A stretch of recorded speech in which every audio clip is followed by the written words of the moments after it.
intestinales en pediatría. Es solamente un repaso de lo que han llevado en segundo año. Ustedes están familiarizados con todos estos parásitos.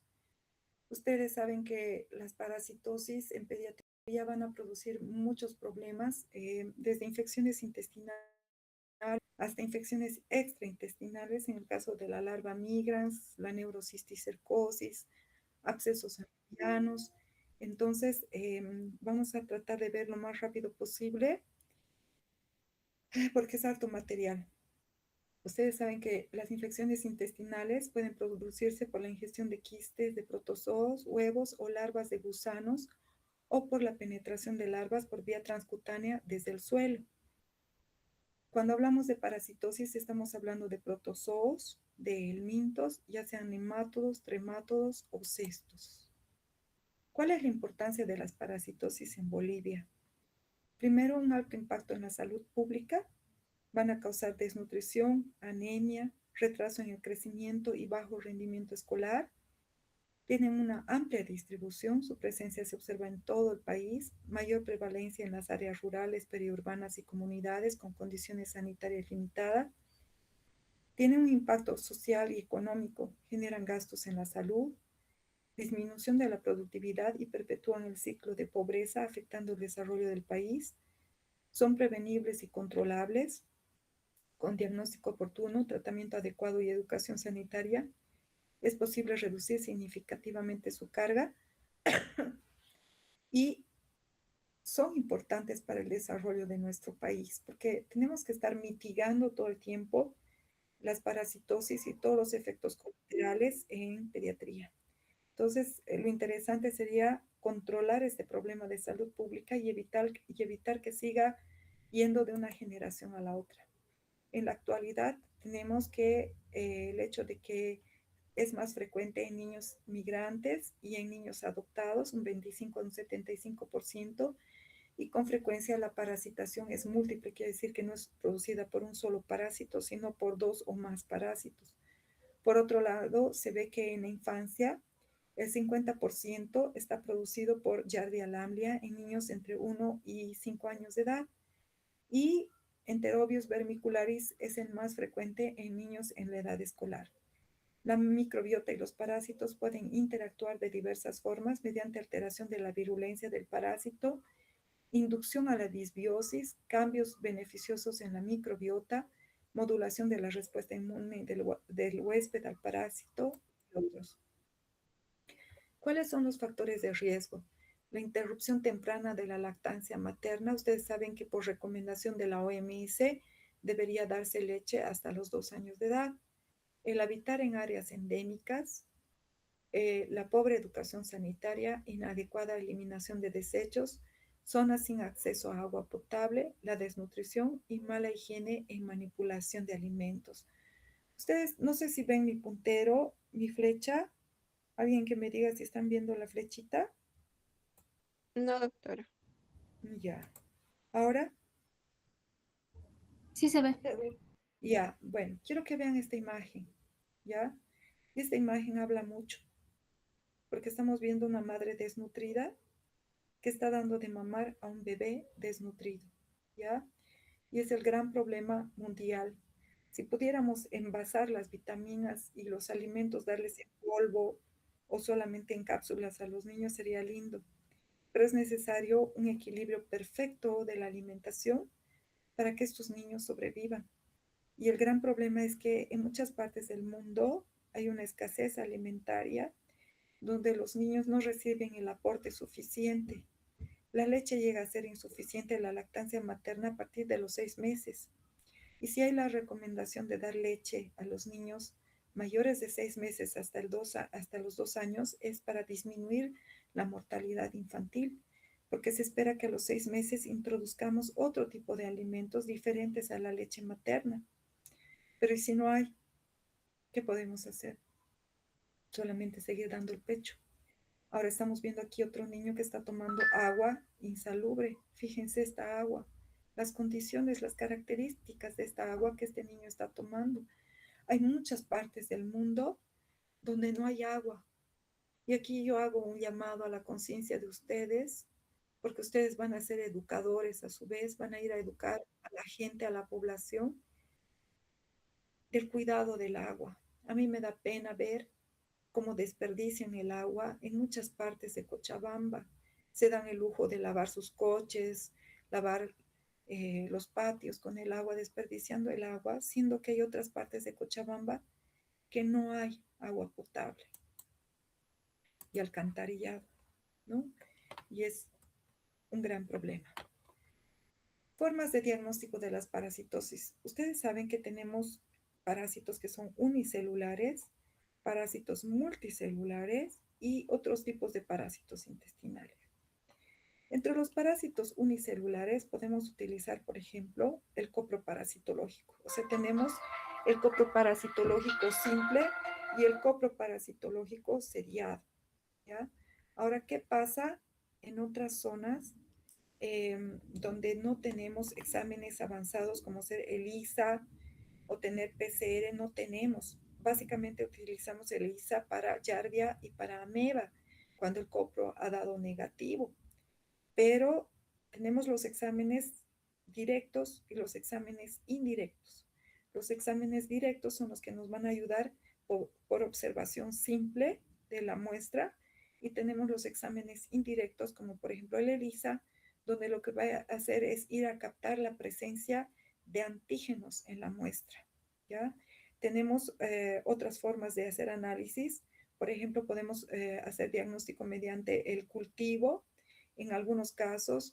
En otros casos, por ejemplo, en el caso de los oxiuros, vamos a utilizar la prueba de Graham para poder recolectar la presencia de los huevecillos que han sido depositados en la zona perianal.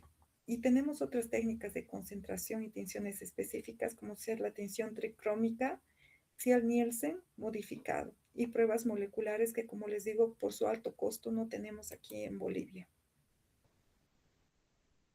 Aquí tenemos una clasificación de los principales parásitos intestinales en pediatría. Por un lado están las yardias, la Yardia lamblia, luego tenemos las amebas y los Cryptosporidium. Entre los helmintos tenemos los nematelmintos o gusanos cilíndricos que afectan la parte digestiva, como ser los oxiuros y los trichuris trichura o tricocéfalos. Los que afectan la parte digestiva y pulmonar, como son los ascaris lumbricoides. Tenemos el anquilostoma duodenal y el Necator americanus, que ambos van a ir a parasitar el intestino y van a producir una anemia severa en los pacientes. Tenemos los otros parásitos que producen una afectación cutánea, por ejemplo, los estrongiloides, que van a penetrar a través de la piel en los espacios interdigitales y van a migrar. Tenemos los céstodos o gusanos planos, y ahí tenemos el Hymenopletis nana y la Taenia saginata y la Taenia solium. Distribución y modo de transmisión de los parásitos intestinales. Me gustó esta placa, por eso se las pongo. Está publicada en la Asociación Española de Pediatría. Y aquí ven a un lado lo que son los protozoos y ven la forma de transmisión, ¿no? Lo mismo se repite con los nemátodos, los tremátodos y los céstodos. Entonces aquí tenemos los protozoarios que van a ser transmitidos por vía oral fecal, la Yardia lamblia, el Balantidium coli, todos estos por vía oral fecal.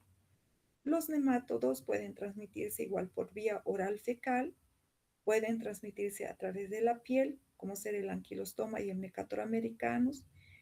Luego tenemos el Toxocaracani y el Toxocaracati, principalmente a través de vía oral, pero también pueden penetrar a través de la piel.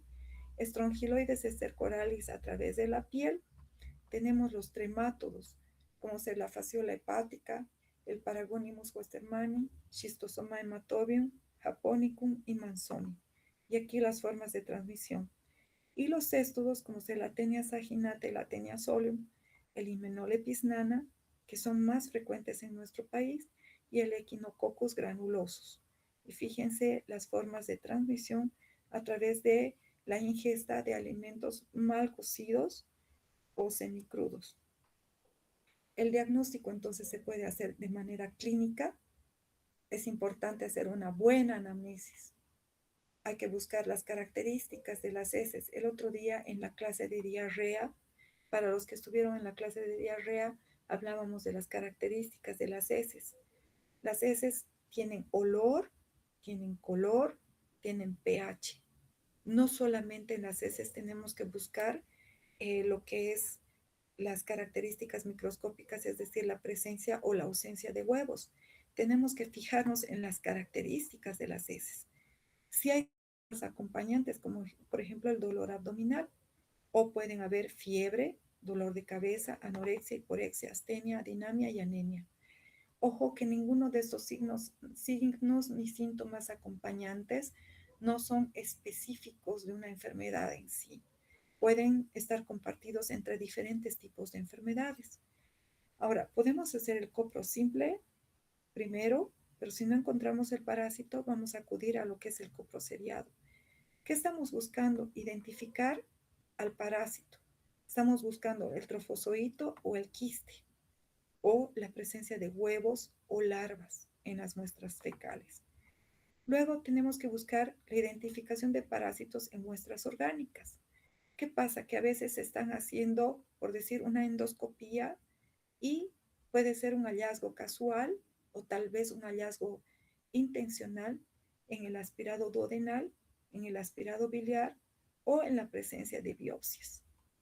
Y es importante la técnica de la recolección de, de estas muestras y el traslado de las heces. No se olviden que, por ejemplo, en el caso de trofozoitos especialmente, de lo que son las yardias y las amebas, los trofozoitos son sumamente lábiles a la exposición al ambiente, ya sea a la luz solar, a los cambios de temperatura. Entonces, ¿qué pasa? Que si voy a agarrar y voy a recolectar la muestra y la voy a tener mucho tiempo, los trofozoitos van a morir. Y lo único que voy a encontrar es la presencia de los quistes. Por lo tanto, se debería cuidar de explicar primero breve, o sea, es importante explicarle a la mamá cómo tiene que tomar la muestra. Esta mañana hablábamos con el grupo de práctica, por ejemplo, la toma de muestra en las infecciones urinarias. En este caso, cuando estamos hablando de parasitosis, lo propio, es importante enseñarle a la mamá cómo tiene que tomar la muestra. No se puede tomar la muestra de un pañal orinado, porque si se mezclan la muestra de orina con la muestra de heces, como la orina tiene un pH ácido, va a destruir a los trofozoitos y esa muestra no va a servir, va a ser de mala calidad.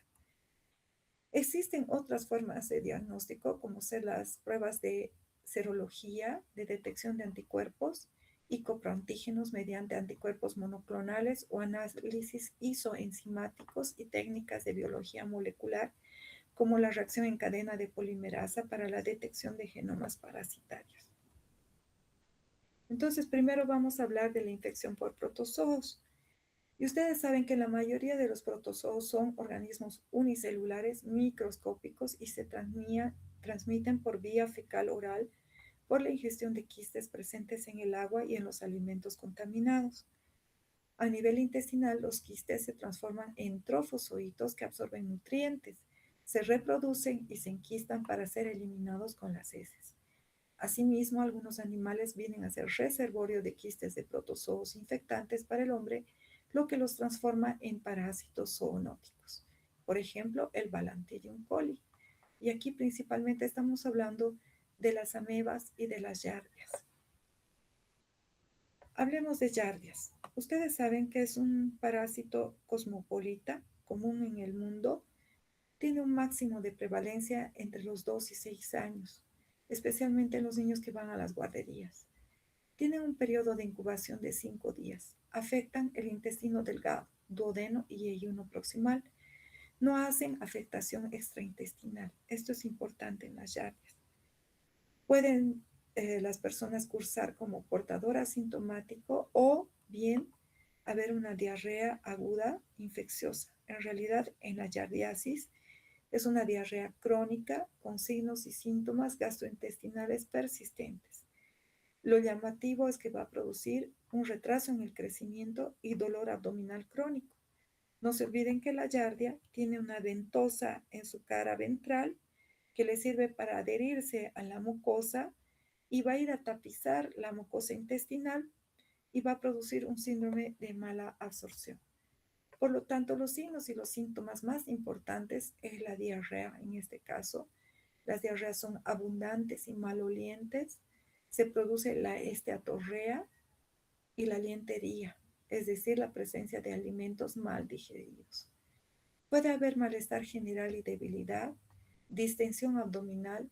Como se produce un síndrome de mala absorción, la giardia, es muy importante ver la distensión abdominal.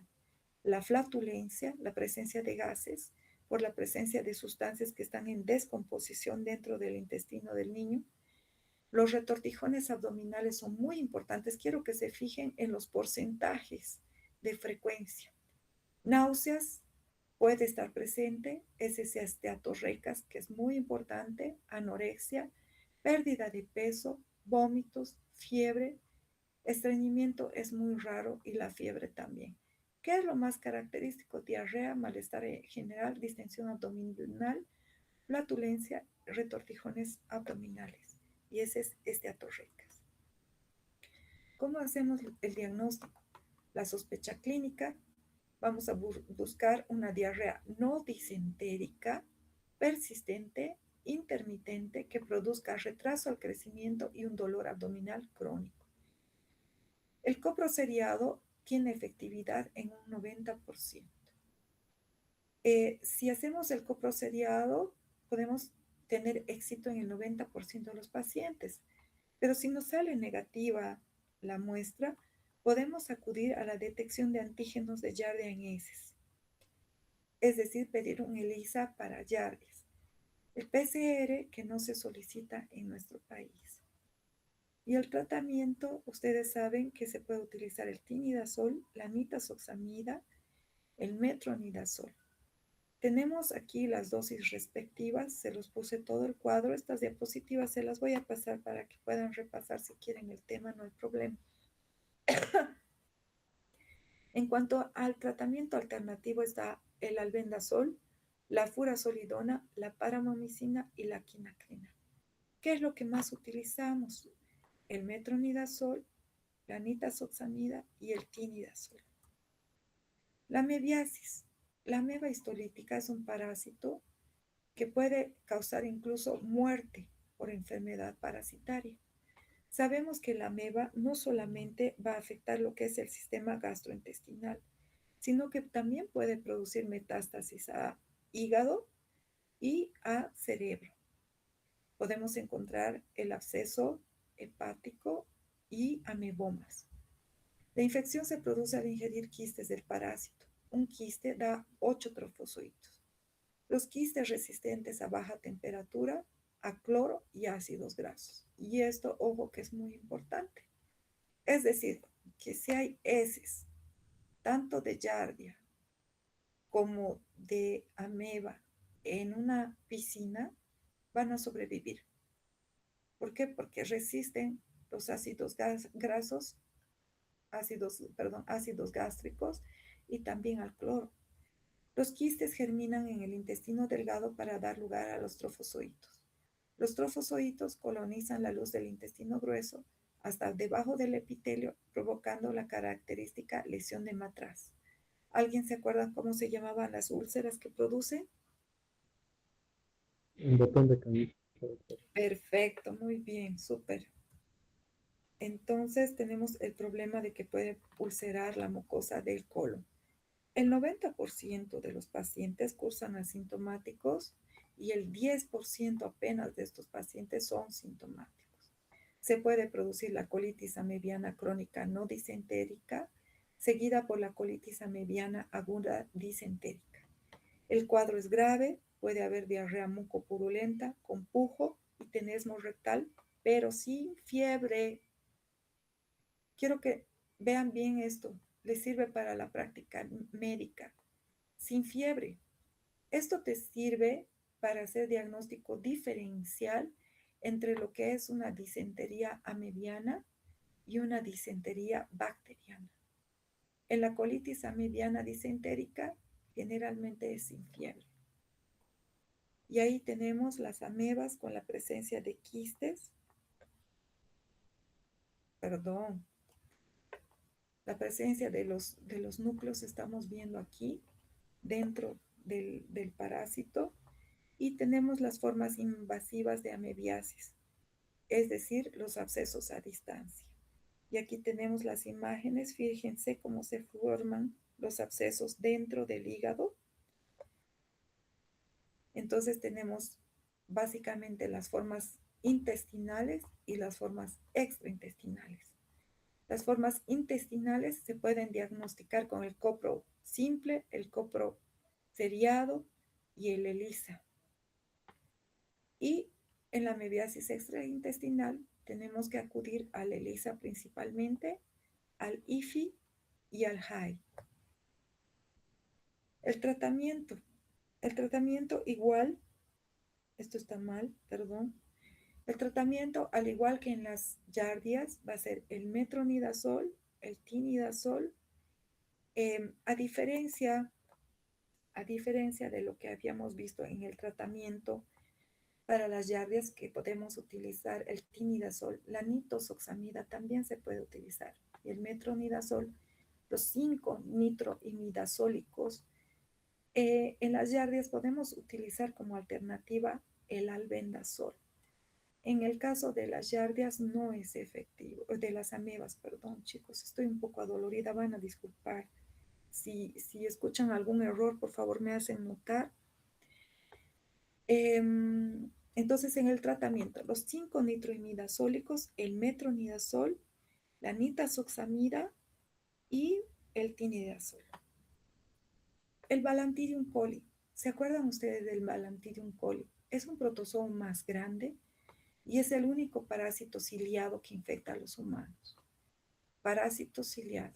Acuérdense, su reservorio es el cerdo, a partir del cual puede contaminar el agua o los alimentos. Generalmente no origina síntomas, pero puede producir disentería, similar a la entameba histolítica, y causa una enfermedad extraintestinal también. El diagnóstico se basa en la identificación de los quistes o de los trofozoitos móviles en las heces. Es posible la detección en estudios de biopsias o raspados de la mucosa obtenidos por colonoscopía. Y ahí tenemos el ciclo de vida del parásito y cómo el reservorio viene a ser el cerdo, ¿no? Y aquí tenemos el humano. Los quistes se eliminan en las heces y son ingeridos por el humano. Tenemos las dos formas parasitarias, que es el trofozoito, que es grande, ovalado, tiene un macronúcleo y un micronúcleo.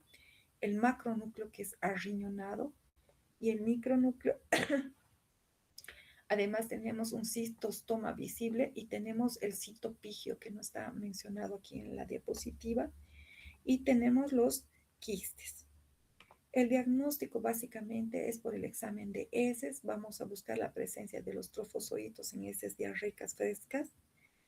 Las manifestaciones clínicas pueden ser asintomáticas o leves. Y en las diarreas tenemos que ver si hay la presencia de moco o sangre. El dolor abdominal, tenesmo y flatulencia. La disentería se presenta principalmente en los casos severos y puede simular una amebiasis. Entonces, no se olviden que para hacer el diagnóstico diferencial, hay que hacer el diagnóstico diferencial entre lo que es una amebiasis, una balantidiasis y hacer diagnóstico con todas las formas bacterianas que producen disentería. La prevención, el lavado de manos, consumir aguas seguras y alimentos bien cocidos y mejorar el saneamiento ambiental y el manejo adecuado de excretas de cerdos. Esto principalmente en el campo. Cuando hacemos la anamnesis de un paciente es importante preguntar de dónde viene, de dónde está viniendo y cuáles son los síntomas principales por los que acude a la consulta. El Cryptosporidium hominis y el Cryptosporidium parvo producen diarreas acuosas, principalmente en niños, en personas inmunocomprometidas y en brotes por agua o alimentos contaminados. El ciclo de transmisión va desde la contaminación de aguas o alimentos, la presencia de los ooquistes en las heces van a ser ingeridos por el humano, se produce la excitación, esquistación si quieren, en el intestino delgado y la infección y va dando vueltas el ciclo. La morfología, tenemos la presencia de los ooquistes, que es la forma diagnóstica, y los esporozoitos, que vienen a ser la forma infectante. El diagnóstico se hace principalmente mediante la tinción de heces con ácido alcohol resistente modificada de Ziel-Nielsen, inmunofluorescencia directa, indirecta o ELISA. Las manifestaciones clínicas suelen ser diarreas acuosas, agudas o crónicas, el dolor abdominal, las náuseas y la pérdida de apetito, la deshidratación, especialmente en niños, porque como son diarreas acuosas, van a ir a producir deshidratación. Aquí es importante mencionar algo. Cuando ustedes encuentren amebas o yardias en heces, frecuentemente el paciente no va a estar deshidratado. ¿Cuándo se va a deshidratar el paciente? Cuando el cuadro es viral, ya lo habíamos visto en la clase de diarreas, los virus ocupan el primer lugar, seguido por las amebas, y los parásitos vienen a ocupar el tercer lugar. ¿Por qué? Porque la mayoría de los parásitos no producen deshidratación. Las diarreas por lo general son escasas, no son abundantes que rebalsen en el pañal, no jalan mucho líquido y la deshidratación viene a ser rara en estos pacientes. Es importante para prevenir el lavado de manos, consumir aguas seguras, lavar bien las frutas y las verduras y evitar el agua de piscinas o recreación. Entonces, desglosando un poco, es una infección adquirida por infección de ooquistes, afecta a inmunocomprometidos e inmunocompetentes. Ojo que los desnutridos vienen a ser inmunocomprometidos. Afectan los enterocitos del intestino delgado, tienen reproducción sexual y asexual, y los ooquistes inmediatamente son infectivos al ser excretados. Es una importante causa de desnutrición. Y ahí tenemos las tinciones que son especiales. Fíjense que no es fácil hacer el diagnóstico, es decir, que yo no voy a encontrar en un copro simple, sino previa tinción de Ziel-Nielsen modificado.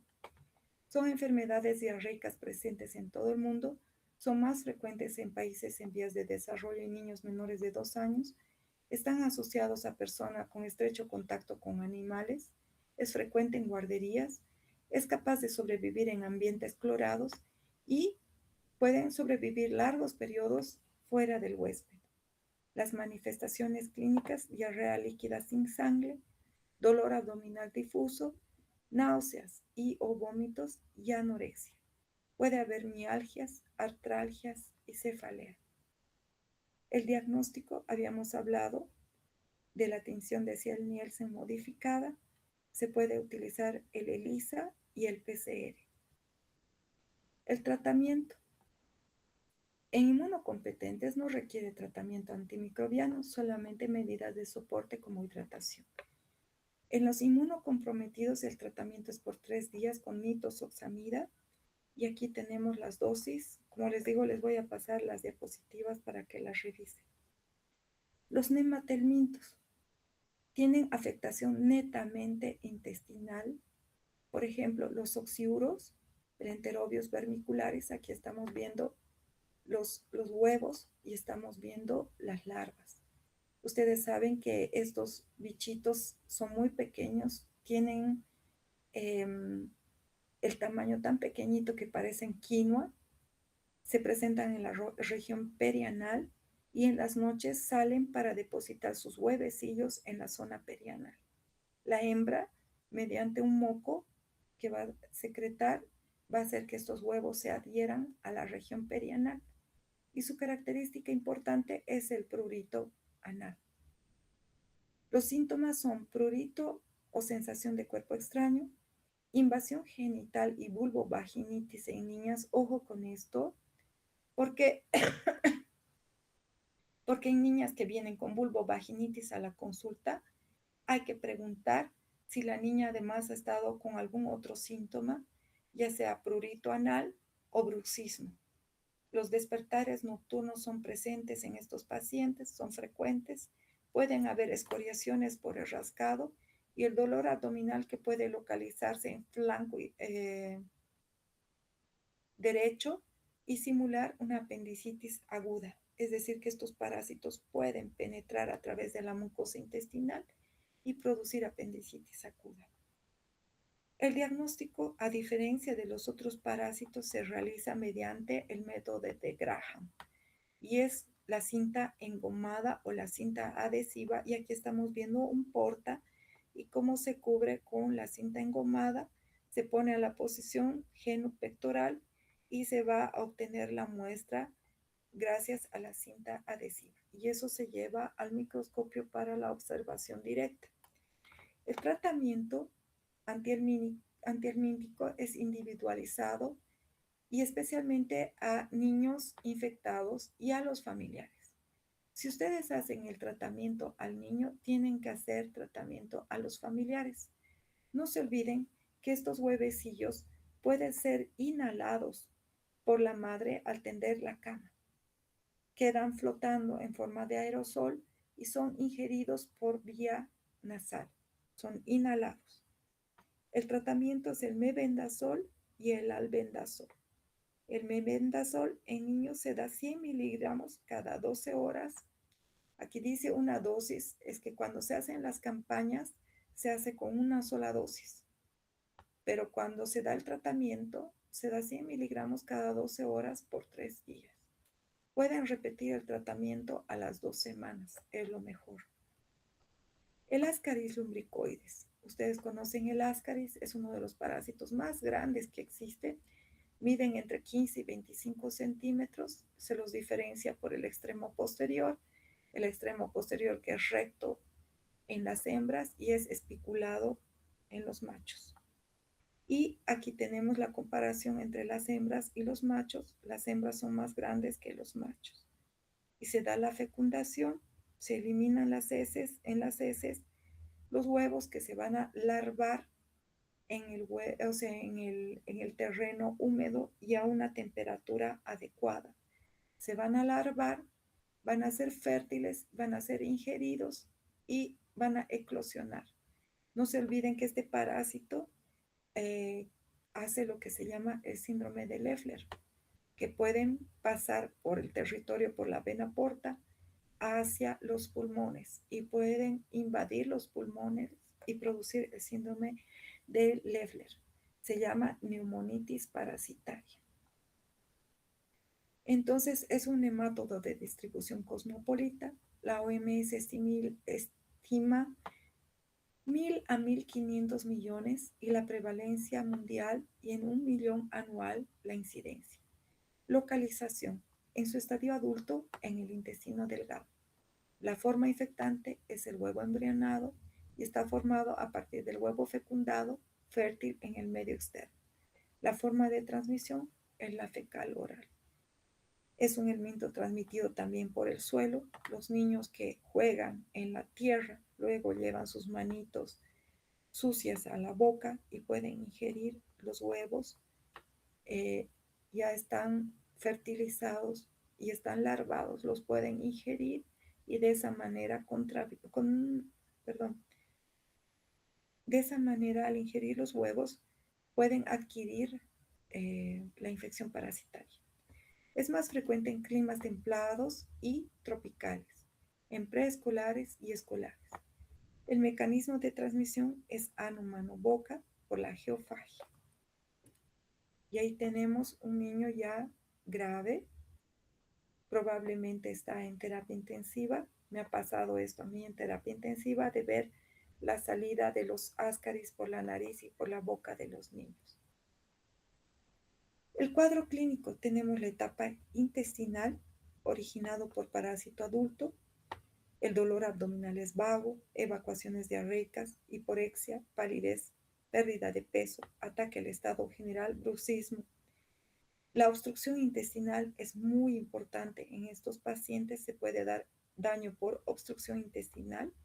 También pueden producirse abscesos hepáticos con estos pacientes. Se pueden dar peritonitis por perforación del intestino. y podemos confundir un cuadro de abdomen agudo de otro origen con estas formas parasitarias. La migración de las larvas van a producir síntomas alérgicos, fiebre, urticaria, granulomas. Puede producirse el síndrome de Leffler con una radiografía con infiltrado pulmonar y eosinofilia periférica. La migración al conducto biliar o pancreático provoca colecistitis o pancreatitis. Entonces, el diagnóstico, ¿cómo se hace? Principalmente por el hallazgo de los huevos en las heces fecales. Pero a veces podemos llegar a ver la presencia de los gusanos en las deposiciones. Y no siempre, yo ya lo vi, pacientes eliminar los parásitos en las heces y no encontrábamos ni un huevo en el copro parasitológico. El tratamiento, el albendazol, el mebendazol, fíjense aquí es cada 12 horas durante 3 días, y el pamoato de pirantel. Las uncinarias. Dentro de este grupo tenemos dos formas, el Necator americanus y el Ankylostoma duodenal. Afecta aproximadamente 576 millones de personas en el mundo. El Necator americano, la forma infestante es la larva filariforme envainada que penetra por la piel y se desarrolla a partir de los huevos en el medio externo. El Ankylostoma duodenal, la forma infestante igual es la larva filariforme envainada que penetra por la piel, los espacios interdigitales a nivel de los pies, pero se puede adquirir también por vía oral y por vía transplacentaria. Por vía oral, al ingerir alimentos que están contaminados con los huevos, y por vía transplacentaria de la madre hacia el hijo. Y ahí estamos viendo los dos, el Necator americanus con sus láminas cortantes y el Ankylostoma duodenal. Y estamos viendo el ciclo parasitario y cómo la larva filariforme va a penetrar el espacio interdigital del paciente. Patogenia. Morbilidad principal de las uncinarias es un resultado directo de las pérdidas sanguíneas intestinales. No se olviden que estos parásitos, como se alimentan de sangre, se adhieren a la mucosa y a la submucosa del intestino delgado y mediante sus placas cortantes y sus dientes van a succionar la sangre, rompen los capilares sanguíneos, digieren la sangre, inhiben la respuesta inmune mediante la liberación de polipéptidos antiinflamatorios. Provoca anemia e hipoalbuminemia por disminución de la absorción intestinal de proteínas. Entre las manifestaciones clínicas de este parásito tenemos a nivel cutáneo, a nivel pulmonar, a nivel intestinal y a nivel sanguíneo. A nivel cutáneo podemos encontrar las dermatitis pruriginosas a nivel interdigital, puede haber rascado que produce escoriaciones. A nivel pulmonar vamos a encontrar el síndrome de Leffler nuevamente. No se olviden que 3 son los parásitos que producen el síndrome de Leffler. Tenemos las ascaridiasis, el Ascaris lumbricoide, el Strongyloides stercoralis y el Necator americanus. Entonces podemos encontrar el síndrome de Leffler. A nivel intestinal podemos encontrar dolor abdominal, náuseas y vómitos y diarreas. Y la anemia, que es importante por este sangrado importante que producen las larvas. La anemia es microcítica, hipocrómica y puede haber ferropenia. Y el diagnóstico se hace por la presencia de los huevos en las heces fecales. El tratamiento, podemos utilizar el mebendazol, el albendazol y el pamoato de pirantel principalmente, los 3. La teniasis, vemos que tenemos a la tenia saginata y a la tenia solium. Y si se acuerdan, la tenia solium tenía la presencia del Scolex, tenemos el rostelo, tenemos la presencia de las proglótides que se van a eliminar en las heces, y también tenemos la presencia de los huevos, y los huevos que tenían esta característica que son redondeados, tipo rueda de carretón, ¿no? Son esféricos. Entonces ahí tenemos el ciclo de vida de la tenia, y básicamente tenemos aquí la eliminación por las heces de las oncósferas, pero también tenemos la presencia del cisticerco dentro del músculo de estos animales y que van a producir la enfermedad en el ser humano. Tenemos dos formas de afectación al ser humano. Uno, que viene a ser lo que es la parasitación a nivel intestinal, porque se ha liberado a partir del huevo en el intestino delgado la presencia del parásito propiamente, y otro que es la neurocisticercosis, no se olviden que es producido también por este parásito y que va a afectar lo que es el cerebro y la médula espinal. Entonces, manifestaciones clínicas en un gran porcentaje pueden ser asintomáticos, puede haber la eliminación de las proglótides en las heces, hay la sensación de hambre, por eso dicen, mi tenia ya tiene hambre, ¿no ve? El dolor abdominal por irritación mecánica intestinal y puede haber también anemia. Y el diagnóstico se realiza por la presencia de huevos en las heces o la presencia de proglótides en las heces.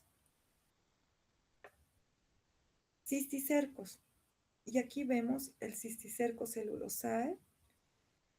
Es una infestación por la forma intermedia de Taenia solium.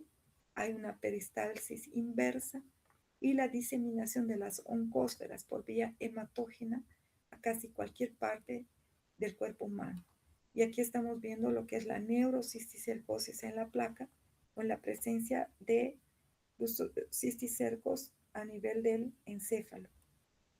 En la neurocisticercosis, ustedes saben que puede haber una afectación parenquimatosa que puede estar acompañada con convulsiones, infartos cerebrales o afectaciones del lóbulo frontal. Hay la neurocisticercosis interventricular asociada a hidrocefalia por obliteración del cuarto ventrículo y hay la neurocisticercosis medular con dolor radicular, mielitis transversa o meningitis. Tenemos también la cisticercosis ocular y la cisticercosis en el corazón. Y ahí tenemos la neurocisticercosis, estamos viendo el parénquima cerebral y estamos viendo aquí, estamos viendo un cisticerco, pero bueno, hay una calcificación alrededor. Esto blanco que ustedes ven, este halo blanco, es que está apareciendo una calcificación, ¿no? Y estos son cisticercos ya calcificados. Lo que pasa es que el cuerpo se defiende y por eso es que enquista al cisticerco y alrededor comienza a formarse calcificaciones. La toxocariasis es frecuente en áreas rurales tropicales. Los parásitos principales involucrados, Toxocara canis, Toxocara catis y Toxocara suis. Provoca larga migratoria visceral y larva migratoria ocular. Los huevos ingeridos de Toxocara liberan larvas que atraviesan la mucosa intestinal y llegan al hígado, al pulmón, a los ojos, al sistema nervioso y al corazón, provocando una reacción inflamatoria granulomatosa. Se calcifica y muere. Tenemos dos formas principalmente. La larva migrans visceral, que es asintomática. En menores de 5 años dan afectación del estado general, fiebre, palidez, distensión abdominal, vómitos, convulsiones y sibilancias. Y los signos físicos que son la hepatomegalia, estertores crepitantes, sibilancias, edema, linfadenopatías y lesiones oculares. Y ahí tenemos la larva visceral, perdón, larva migrans visceral.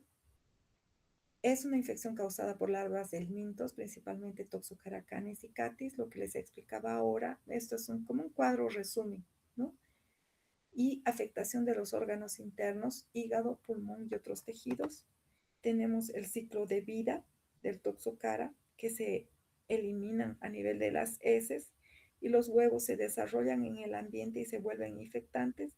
Y el ser humano ingiere los huevos, puede ser por alimentos contaminados o pueden penetrar también por contacto directo de los pies hacia la tierra.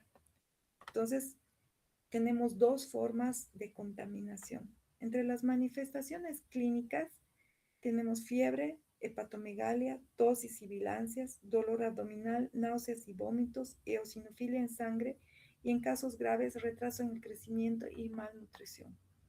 Diagnóstico. No se observan las larvas en las heces. El diagnóstico se basa en la serología por la detección de la ELISA, eosinofilia en el hemograma y hallazgos clínicos y epidemiológicos. Algo que me olvidé decir, en todos los helmintos puede haber eosinofilia, exceptuando en la tenia. En las teniasis no se ven eosinófilos, pero sí se ve eosinofilia en ascaridiasis, en estrongiloidiasis, en todas las formas invasivas especialmente se encuentra una eosinofilia. La prevención es el lavado de manos después de jugar o trabajar en el suelo, usar calzados, desparasitar a los perros y gatos y lavar bien las frutas y los alimentos antes de consumirlas. Y tenemos la larva migratoria ocular, que es una lesión unilateral. Se forman granulomas en el polo posterior y periférico, pérdida de visión y el estrabismo. En los casos de larva migratoria visceral se detecta leucocitosis, eosinofilia intensa e hipergamaglobulinemia, E y G. Serología puede detectar con el ELISA y además el PCR. Y ahí está el cuadro diagnóstico, resumen de lo que es la larva migrans ocular y vemos cómo penetran hacia el ojo. Puede haber una disminución de la agudeza visual, estrabismo, leucocoria, es decir, un reflejo pupilar blanco, inflamación intraocular, fotofobia. En casos graves hay desprendimiento de retina y pérdida visual. En el diagnóstico no se observan larvas en heces. El hallazgo es oftalmológico, serología con ELISA, exámenes de imagen ocular y eosinofilia en el hemograma. Prevención, lavado de manos, desparasitar a los animales, evitar que los niños jueguen en suelos contaminados y lavar bien los alimentos. Les he traído esos como principales parásitos. Me estoy dando cuenta que no he incluido y tengo que incluir, será para la siguiente rotación, Strongyloides estercoralis, porque es un parásito muy frecuente en nuestro medio, el Strongyloides estercoralis. Entonces es importante incluirlo. Ahora, como parte de la clase, van a hacer una pequeña evaluación, una autoevaluación, ¿ya? Les voy a pasar el enlace a través del chat. ¿A quién le paso? Guara, ¿tú puedes pasarlo a tus compañeros?